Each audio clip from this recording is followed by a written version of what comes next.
পুরো Durand cup মাঠের বাইরেই থাকতে হতে পারে ক্লেটনকে। মরশুমের শুরু থেকেই চোটে ভুগছেন তিনি। বয়সের কারণে এই চোট ছাড়াতে বেশি সময় লাগবে বলেই মনে করা হচ্ছে।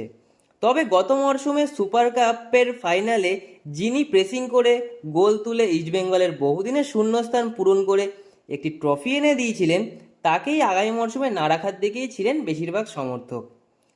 তবে ইস্টবেঙ্গলের স্ট্রাইকার সমস্যার মধ্যে একমাত্র আশা ছিলেন সেই ক্লেটন। যেহেতু গত 2 মরশুমের তিনিই ছিলেন ইস্টবেঙ্গলের মূল ভরসা, তাই তাকে আরও 1 বছরের চুক্তি দেওয়া হয়।